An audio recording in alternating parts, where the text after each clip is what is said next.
कहीं ये मंशा लग रही है कि ये मामला मतलब आगे खींचते-खींचते 2029 तक चला जाएगा? मतलब ये संभव है कि 2027 में यूपी मंशा चुनाव से कुछ पहले भी तक हो, रिपोर्ट आ जाए, मंशा लेकिन कुछ भी हो, लेकिन सवाल इस बात का है कि मंशा को स्पष्ट तौर पर जाहिर करना चाहिए। सरकार को ये पता है कि सरकार के चाहे जितनी बलिष्ठ हो, लेकिन सरकारी कर्मचारी के साथ में अगर वो ये 29 से लागू कर दे तो मैं निश्चित तौर पे आपको कहता हूँ ये सरकार नहीं चला पाएंगे।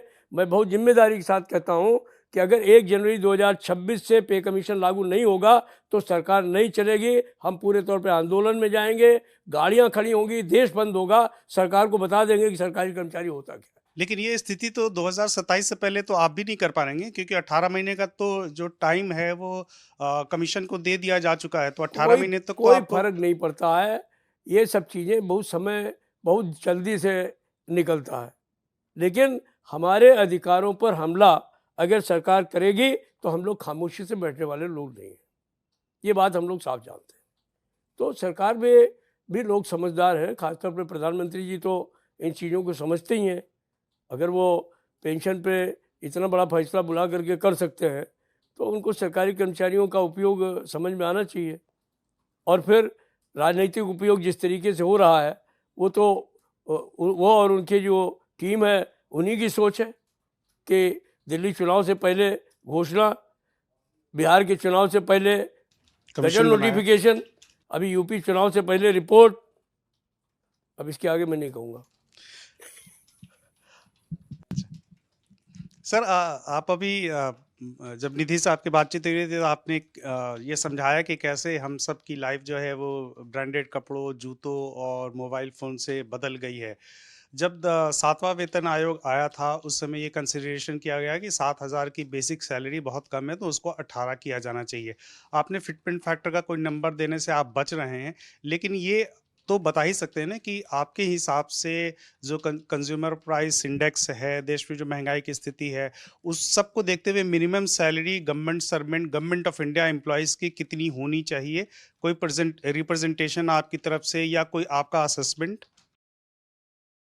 जो शायद देखिए, वायबल और असल प्रैक्टिकल भी असल हो? प्रॉब्लम क्या है कि ये ऐसा विषय है जिस पर हमारे अपने लोगों के बीच में अभी तक कोई मतैक्यता नहीं हो पाई है। और हमारे अपने विचार, हमारे साथियों के विचारों में कुछ अभी अंतर है। और चूँकि ये मसला ऐसा है जिसको कि हम लोग बिल्कुल साइंटिफिकली प्रिपेयर करके सरकार के सामने ले जाते हैं, तो उनके भी अपने तर्क हैं। जो लोग अपने तरीके से सोच रहे हैं कि नहीं, हम इतना डिमांड कर देंगे तो सरकार देगी नहीं और ये बाद में कल को हम लोगों के गले में फांसी का फंदा बनेगा। तो अभी हम लोग इस पर थोड़ा खामोशी ही रखे हुए हैं और बहुत दिन नहीं रख पाएंगे, चूँकि अब हमको प्रेजेंटे वो इसका मेमोरेंडम बनाना है। तो हमें सारे देश भर से लोग पूछ रहे हैं, तो इसको हम लोग एक आध हफ्ते के अंदर फाइनल कर लेंगे। लेकिन हमारा अपना सोच ये है कि पिछली बार 7वें वेतन आयोग में भी हम लोगों ने जो मिनिमम वेज की बात की थी वो हम लोगों ने 25,000 रुपये मांगा था। बाद में एक बहस होने के बाद में हम लोग 22,000 पे आ गए थे। पे कमीशन जो है वो 20,000 पे आ गया था। उन्होंने कहा था कि हम 20,000 दे देंगे। हम लोगों ने भी हालांकि ये नहीं कहा कि हम 22,000 से नीचे जाना चाहते हैं, लेकिन अंदर की बात आपको बता रहा हूँ कि हमारे लोग इस बात से संतुष्ट हो गए थे, चलो 20,000 मिल जाएगा, ठीक है। लेकिन 20,000 तय करके भी जो है वो जस्टिस अशोक माथुर ने उसको जो है वो घटतौली कर दी और उसको 18,000 पे ले गए। तो एक तरीके से जो उन्होंने एक तय किया था नेशनल काउंसिल जेसीएम के साथ में, उसमें भी कटौती होने का काम उन्होंने किया।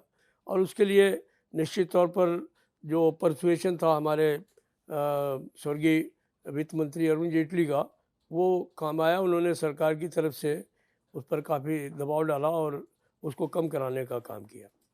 तो अभी भी जब हम चर्चा करते हैं कि इसको, कि आज की तारीख में जो स्थिति है और जो अब अभी लोग कहते हैं कि पिछले 10 सालों के इन्फ्लेशन में जो 7वें वेतन आयोग में था और इस 10 सालों के इन्फ्लेशन में बहुत फ़र्क है। मैं मानता हूँ इस बात को, लेकिन ख्वाहिशें जो हैं वो बिल्कुल अलग अलग हुई हैं। तो वो एक सवाल है कि उनके ऊपर जो दृढ़ता के साथ में खड़े होने की बात है, वो एक सवाल है। सबसे बड़ा सवाल यही है कि जो सवाल आज के जीवन शैली में हमारे हैं, वो वस्तुएं जो हैं, वो रिहाइश जो है, वो चीज़ें जो हैं, वो इस्तेमाल होंगी कि नहीं। आज के ज़माने में भी आप कहेंगे कि साइकिल की बात करो, आज तो साइकिल भी 6,000 8,000 रुपये से कम में नहीं मिल रही। तो वो चलने वाला नहीं है, फिर कोई साइकिल पे चलने वाला भी नहीं है। हर हर कर्मचारी के पास में जो है वो मोटरसाइकिल तो है ही है, सब आधे ज़्यादा लोगों के पास तो कार है।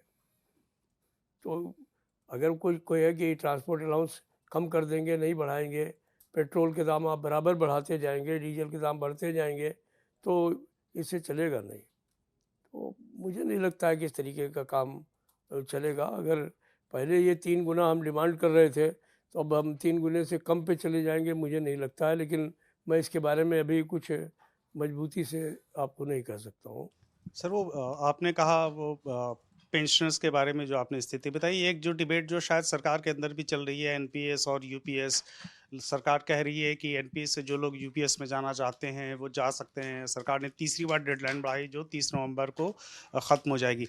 तो क्या इस पे कमीशन के दायरे में एनपीएस, यूपीएस या पेंशन का मामला, पेंशन का मामला भी आ सकता है? आएगा, हम लोगों की तरफ से आएगा, सरकार की तरफ से नहीं आएगा। जो टीओआर उन्होंने दिया है उसमें? लेकिन हम लोगों की तरफ से ज़रूर आएगा। टीओआर में उन्होंने ग्रेच्युटी की बात लाने की बात की है। उन्होंने जो लोग इस बीच में मर जाते हैं, वो पुरानी पेंशन से गवर्न होते हैं, उस पर भी उन्होंने डालने का काम किया है। मैं समझता हूँ इसकी ज़रूरत नहीं थी, क्योंकि भारत सरकार ने ये हमारे साथ बैठ कर के तय हुआ है कि अगर किसी व्यक्ति की डेथ हो जाएगी तो उसको पुरानी पेंशन के हिसाब से ही सेटल किया जाएगा। लेकिन इसमें इसको लाने का मतलब ये है कि ये इसमें कुछ परिवर्तन करना चाहते हैं, अदरवाइज़ इसको लाने की कोई आवश्यकता नहीं थी। इन्होंने टीओआर में ग्रेच्युटी की बात की है। सवाल इस बात का है कि ग्रेच्युटी एक्ट से अकॉर्ड होती है, वो इस वेजेज एक्ट में आता नहीं है। पेमेंट ऑफ वेजेज एक्ट अलग है, ग्रेच्युटी एक्ट अलग है। तो ग्रेच्युटी तो आपको देनी ही पड़ेगी। अभी कि ग्रेच्युटी जो है वो मान लीजिए 1 साल किसी ने नौकरी की तो 15 दिन की ग्रेच्युटी है, उसमें हम बढ़ोतरी की डिमांड कर रहे हैं कि आप इसको बढ़ा करके 1 महीने कर दीजिए, 1.5 महीने कर दीजिए। अभी पता नहीं है क्या, हम लोग जब बैठेंगे बात करेंगे तो क्या कहीं ये मंशा लग रही है कि ये मामला मतलब आगे खींचते-खींचते 2029 तक चला जाएगा। मतलब ये संभव है कि 2027 में यूपी मंशा चुनाव से कुछ पहले भी तक हो, रिपोर्ट आ जाए, मंशा लेकिन कुछ भी हो, लेकिन सवाल इस बात का है कि मंशा को स्पष्ट तौर पर जाहिर करना चाहिए।